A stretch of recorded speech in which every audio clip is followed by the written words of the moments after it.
Ndabasuje cyane mwese niza ko mwaramutse amahoro mbifuza kugira igitondo cyiza mwese mwahisemo kurikira Man TV. Nitwa Sali muri itondo turamutse tuje kurebera hamwe amakuru mashyashya aramutse avugwa kuri tariki ya 23 kana 2023. Ni amakuru menshi cyane gusa tugiye guhera hano mu Rwanda, atuze kuva hano mu Rwanda tujye muri Repubulika ya Demokarasi ya Kongo turebe ibiramutse bivugwayo, ndetse tuve hano muri Repubulika ya Demokarasi ya Kongo dukubitire mu Burundi turebe ngo igiki kiramutse kivugwa iriya mu Burundi. Hano mu Rwanda reka nanzike mbabwira ko kuri ubu perezida wa Repubulika y'u Rwanda Paul Kagame yahuye n'umuyobozi wa Banki Nyafurika itsura amajyambere FDB Dr. Sidi Ould bajyana ibiganiro bitandukanye bigamije guteza imbere iterambere ry'u Rwanda na Afurika. Mu itangazo ibiro by'umukuru w'igihugu Village Urugwiro byashyize hanze havugwamo ko perezida Kagame na Dr. Sidi Ould bahuye nyuma y'inama ya Africa Mindset Reset Forum igiye kumara iminsi 2 ibera i Kigali. Yagize ati ryagize riti baganiriye ku bufatanye bw'u Rwanda n'iyi banki ndetse bungurana ibitekerezo ku byihutirwa mu guteza imbere ishoramari, ubukungu no kwihutisha iterambere rya Afurika. Iyi nama yateguwe n'ishuri nyafurika ry'imiyoborere African School of Governance ryashinzwe n'abarimo perezida Kagame. Banki y'amajyambere ya Afurika igira uruhare runini mu iterambere ry'u Rwanda. Nko muri 2024 hari hamaze yari imaze ngo kurutera inkunga ya miliyari 3 ndetse na miliyoni 1 byose by'amadolari ya Amerika ngo mu mishinga 96 itandukanye. Icyo gihe muri rusange iyi banki yagaragaje ko ikoranabuhanga n'ibihugu 50 ati icyo gihe muri rusange iyo banki yagaragaje ko ikorana n'ibihugu 54 bya Afurika na 27 hanze yayo. Kuva mu 1964 kugeza muri 2024 yari imaze gutanga miliyari 112 na miliyoni 500 z'amadolari ya Amerika nk'inkunga cyangwa inguzanyo yakoreshejwe mu mishinga 5588 irimo 239 yemejwe ndetse n'imishinga 1002 yari gishyigikirwa mu bikorwa bigiye bitandukanye bigera kuri 4,130 nyine byose. Iyo mishinga byose byasojwe kandi mu bihugu bigiye bitandukanye. FDB iteganya no gushora asaga miliyoni 400 z'amadolari ya Amerika mu rwego rw'ubuhinzi mu Rwanda mu myaka 3 iri imbere. Iyi gahunda iri mu rwego rwo kongera uburingane mu mishinga iyi banki ishyiramo amafaranga mu Rwanda, kuko kugeza ubu igice kinini cy'umutungo wayo wiyemeje gushora mu gihugu cyiganje ku bikorwa remezo rungana na 87%. Mu bikorwa byitabwaho cyane harimo iby'amazi n'isuku bifata 34% by'umutungo wose, bikurikirwa n'ingufu zihariye zifata 30%. Imishinga ihuriweho n'inzego zitandukanye yihariye 11%, urwego rw'imari rwihariye na rwihariye 10%, ndetse no mu bwikorezi bukagira 9%. Ku rundi ruhande ubuhinzi, itumanaho, iterambere n'imibereho myiza n'iterambere y'imijyi byose hamwe bifata 3% gusa by'agaciro k'imishinga ya FDNB byose biri mu Rwanda.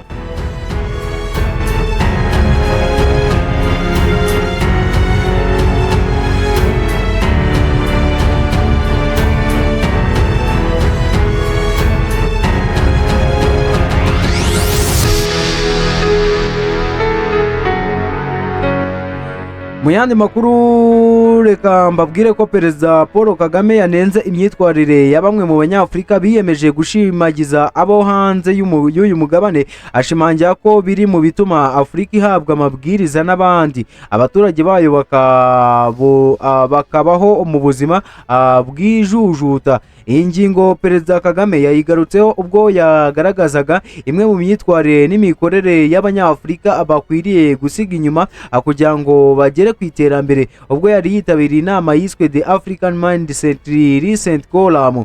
Iyi nama y'iminsi ibiri yatangiye kuri uyu wa kabiri muri Kigali Convention Center. Perezida Kagame, Vice Perezida wa Ghana Jean Nan Aupaku Ajemanga, Thabo Mbeki wabaye perezida wa Afurika y'Epfo na Haile Mariam Desalegn wabaye minisitiri w'intebe wa Ethiopia batanze ikiganiro ku myitwarire y'Abanyafurika bakwiye guhindura. Kimwe mu bibazo Perezida Paul Kagame yagaragaje Afurika ifite ni ukudashyira mu bikorwa ingamba ziba zaganiriweho zigamije kuyigeza ku iterambere. Yashimangiye guhindura Afurika bidashoboka mu gihe Abanyafurika abahinduye imyitwarire n'imikorere. Yagize ati tugomba guhindura umugabane wacu, ariko ntabwo twahindura umugabane wacu tudahinduye imyitwarire yacu, uburyo dukora ibintu, uburyo twitwara. Tugomba kubikora kandi ntidukwiriye gukomeza kuvuga ibyo tugomba gukora ariko ngo birangire dukora ibindi.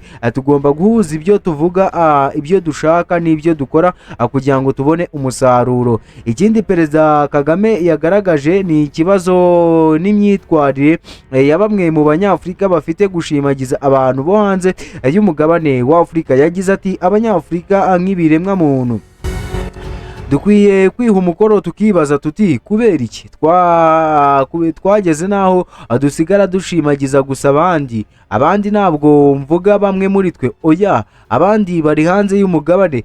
Kubera iki tutakora ibintu bituma dushimana hagati yacu? Muri twe hari abantu bafite ubushobozi bwo gukora ibintu byiza. Kubera iki tutabiyungaho ngo dukomeze muri uwo murongo? Umukuru w'igihugu yagaragaje ko iyi myitwarire igira ingaruka zitandukanye kuko hari n'abayiheraho bakumva ko batanga amabwiriza ku Banyafurika nyine bakagena ibyo bagomba gukora. Yagize ati iyo myitwarire yo gushimagiza abandi no kubafata idutesha agaciro, tugahinduka abantu bahabwa amabwiriza atandukanye, kuri twe tugahinduka abantu basigara bitotomba banijujuta. Iyi nama yateguwe n'ishuri nyafurika n'imiyoborere African School of Governance ryashinzwe n'abarimo Perezida wa Repubulika y'u Rwanda Paul Kagame. Intego y'iyi nama y'iminsi ibiri ni ukurebera hamwe imwe mu myumvire n'imikorere Afurika ikwiriye guhindura kugira ngo igere ku iterambere rirambye.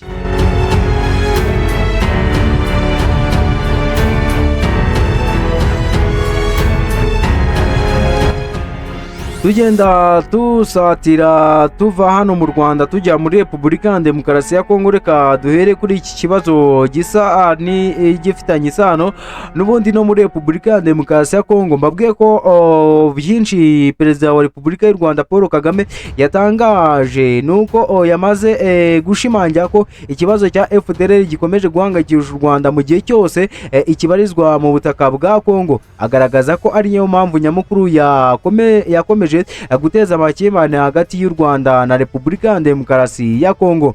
Ibi yabitangarije mu kiganiro yajyanye n'abanyamakuru i Kigali kuri uyu wa mbere ushize ku itariki ya 24 Kanama 2023, ubwo yasubizaga ikibazo kijyanye n'uko u Rwanda rubona amasezerano aheruka gusinyirwa hagati ya Repubulika Iharanira Demokarasi ya Kongo n'umutwe witwaje intwaro wa FDLR. Atiriwe anenga ayo masezerano mu buryo bweruye, Perezida yavuze ko nta gahunda n'imwe arumva kugeza ubu yibanda ku by'ukuri ku mpamvu nyamukuru z'ikibazo ngo ishake uko zikemuka. Yongeye ati biba ari ibintu byo hejuru gusa. U Rwanda rwatangije iyi ntambara nyamara rugashyirirwaho umutwaro wo kuba ari rwo ati u Rwanda rwatangirije iyi ntambara atari ko nyamara rugashyirwaho umutwaro ngo kuba ari rwo nyine ari rwo nyirabayazana w'iki kibazo. Ikibazo cy'u Rwanda cyahoze ari umutwe wa FDLR, niko yakomeje avuga nyine ati muri Kongo. Ibi ni byo rero Perezida wa Repubulika y'u Rwanda Paul Kagame yakomeje avuga, agaragaza impamvu ibisubizo birambye ku ntambara yo mu burasirazuba bwa Repubulika ya Demokarasi ya Kongo bigomba kwibanda ku mizi y'ikibazo. Minisitiri w'ububanyi n'amahanga w'u Rwanda Olivier Nduhungire nawe yaraherutse gutanga ibitekerezo bye kuri ayo masezerano hagati ya FDLR na Repubulika ya Demokarasi ya Kongo ku mbuga nkoranyambaga, ahita amacenga ya politike no gushaka gutinza ibintu ku ruhande rwa Kinshasa. Nk'uko Nduhungire abivuga, guca intege cyangwa gukuraho FDLR ni inshingano Repubulika ya Demokarasi ya Kongo yiyemeje mu masezerano y'amahoro ya Washington. Inshingano aya masezerano mashya FDLR ititaho. U Rwanda ruzakomeza kugira impungenge nk'uko perezida wa Repubulika y'u Rwanda Paul Kagame abivuga, ngo ku Rwanda ikibazo gikomeje kuba icyerekeye umutekano nk'uko perezida Kagame yabishimangiye. Perezida w'u Rwanda yongeye ati igihe cyose iki kibazo kitarakemuka u Rwanda ruzakomeza kugira impungenge. Agaruka ku kibazo cy'ibihano byafatiwe u Rwanda, umukuru w'igihugu yavuze ko izo ngamba ahubwo zongera ibibazo aho gutanga ibisubizo. Ndagira ngo kuri ibi bijyanye n'iki kibazo cyo muri Repubulika ya Demokarasi ya Kongo na FDLR, ibi nibyo perezida wa Repubulika y'u Rwanda Paul Kagame nyine yasubije kuri tariki ya 24 z'ukwezi kwa munani 2026 ubwo yajyanaga nyine ikiganiro n'itangazamakuru. Rero yakibajijwe na Kankoza Nkuriza Kenisi wa Radio na TV1, amubaza nyine kuri iki kibazo. Rero ni byinshi perezida wa Repubulika y'u Rwanda Paul Kagame yagiye abisobanuraho ndetse anabivugaho. Ubwo rero tutarava hano mu Rwanda ngo twerekeze muri Repubulika ya Demokarasi ya Kongo, dore ko ari naho tugiye kuba twakwerekeza. Reka mbabwiye ko Paul Byabagamba wahoze ari koloneli mu ngabo z'u Rwanda akanaba umukozi mukuru akaba umuyobozi w'umutwe w'ingabo zirinda perezida wa Repubulika y'u Rwanda, yapfuye nyuma y'imyaka 12 yari amaze afunzwe. Amakuru y'urupfu rwe yemejwe na mukuru we David Habimbara mu butumwa yashyize ku rubuga rwa X. Himbara yagize ati Tom Byabagamba murumuna wanjye yapfuye nyuma y'imyaka 12 muri gereza. Yakomeje agira ati tubabajwe cyane no gutangaza urupfu rwa murumuna wacu dukunda Colonel Tom Byabagamba wapiriye muri gereza mu Rwanda. Imana imuhe iruhuko ridashira. Tom Byabagamba yari umwe mu basirikare bakomeye mu ngabo z'u Rwanda, akaba yarigeze kuyobora umutwe w'ingabo zirinda umukuru w'igihugu. Yatawe muri yombi muri Kanama 2014 afunganywe na murumuna we Frank Rusagara ndetse na M François Kabayiza, nabo bahoze mu ngabo z'u Rwanda. Urubanza rwabo rwasomwe n'urukiko rukuru rwa gisirikare rw'i Kanombe kuwa 31 Werurwe 2013. Iki gihe Byabagamba yahamijwe ibyaha birimo guteza imidugararo muri rubanda, gusebya igihugu, guhisha ibimenyetso byashoboraga gukoreshwa mu gukora icyaha no kutubaha ibendera ry'igihugu.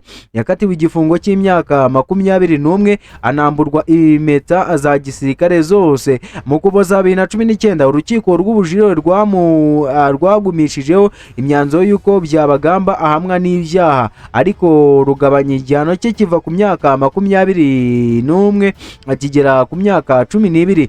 Byabagamba apfuye nyuma y'umwaka n'amezi hafi 5 mugenzi we bafunganywe muri dosiye imwe. Frank Rusagara nawe apiriye muri gereza.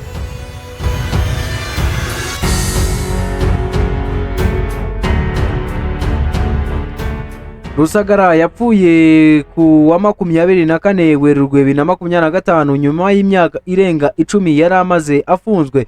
Rusagara na Byabagamba bari bafunganywe kuva muri 2014. Urubanza rwabo rukaba rwaraburanishijwe hamwe. Rusagara nawe yari yarakatiwe igifungo cy'imyaka 20 muri 2013, ariko 2019 urukiko rw'ubujurire rugabanya igihano kigera ku myaka 15. Kugeza ubu amakuru arambuye ku cyateye urupfu rwa Colonel Tom Byabagamba, igihe nyirizina yapfiriye n'aho umurambo we uri, ntabwo aratangazwa ku mugaragaro n'inzego zibishinzwe.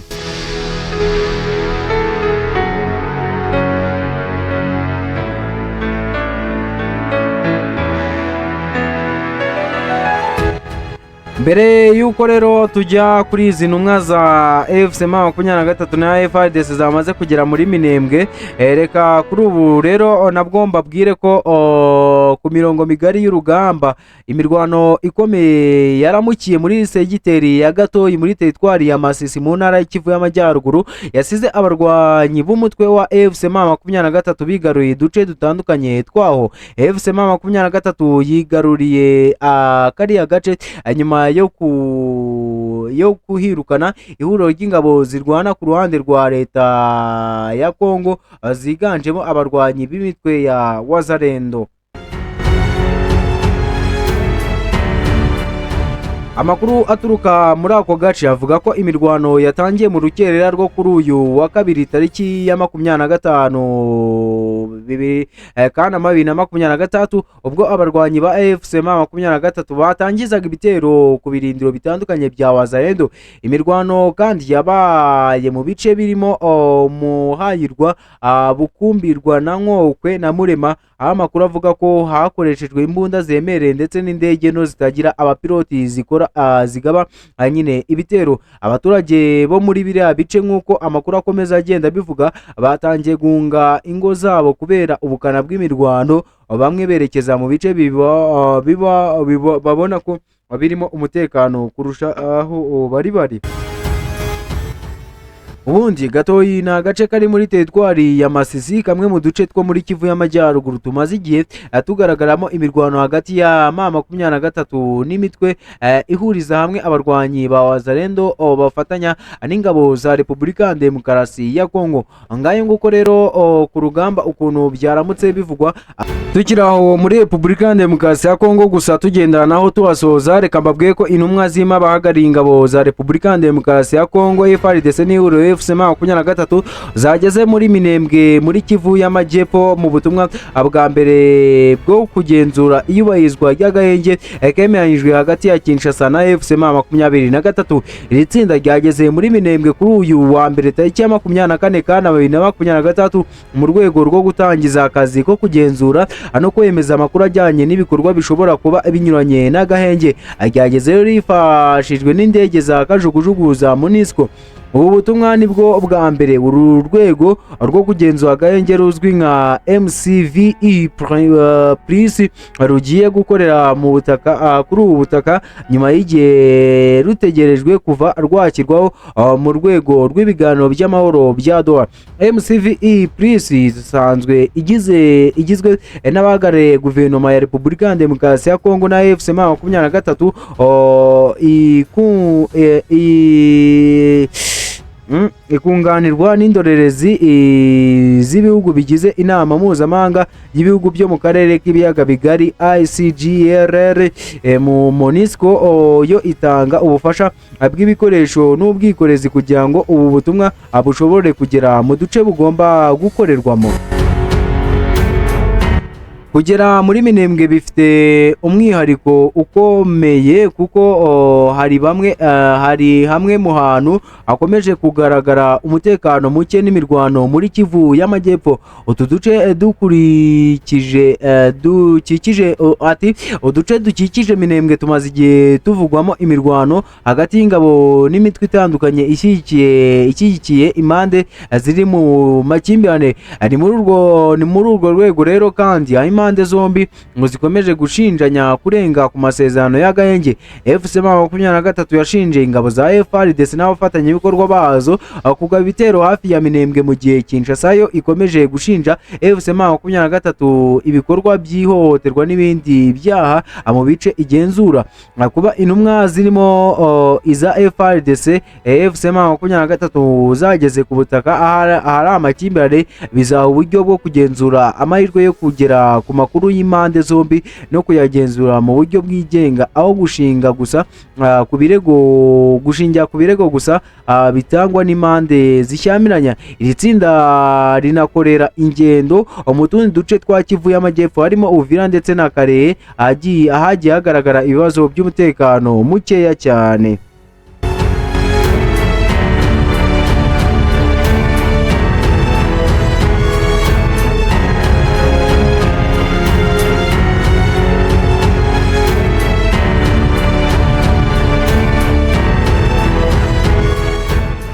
ngaho ni mu nyemerero nsoreze kuri iyi nkuru mbabwiye ko abasirikare babiri bari mu butumwa bwo kubungabunga amahoro w'umuryango w'abibumbye baturuka muri Ethiopia kuwa mbere barishwe, abandi 7 barakomereka nyuma yo kugwa mu gico cy'abantu bitwaje intwaro muri leta ya Jonglei muri Sudani y'Epfo. Umuryango w'abibumbye watangaje ko ibi bitumye umubare w'abasirikare bayo bamaze kwicwa bari ku kazi ku isi hose muri uyu mwaka ugera ku 9. Mu bakomeretse harimo abasirikare 3 b'umuryango w'abibumbye bari mu butumwa bwo kubungabunga amahoro, abapolisi 2 ba Sudani y'Epfo ndetse n'abakozi 2 bawo b'abasivile nk'uko umuvugizi Stephen Dujarric yabitangaje mu kiganiro n'abanyamakuru. Yavuze ko icyo gitero cyagabwe n'abantu bitwaje imbunda abataramenyekana kandi ko bigaragara akabo basirikare b'umuryango w'abibumbye bari bagambiriwe nkana.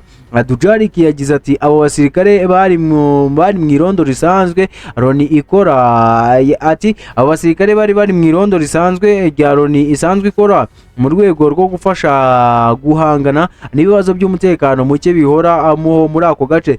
Dujarric yavuze ko umuryango w'abibumbye wasabye abategetsi bireba gukora iperereza ryimbitse kandi ryihuse kugira ngo abafite uruhare bose muri icyo gitero bagezwe imbere y'ubutabera.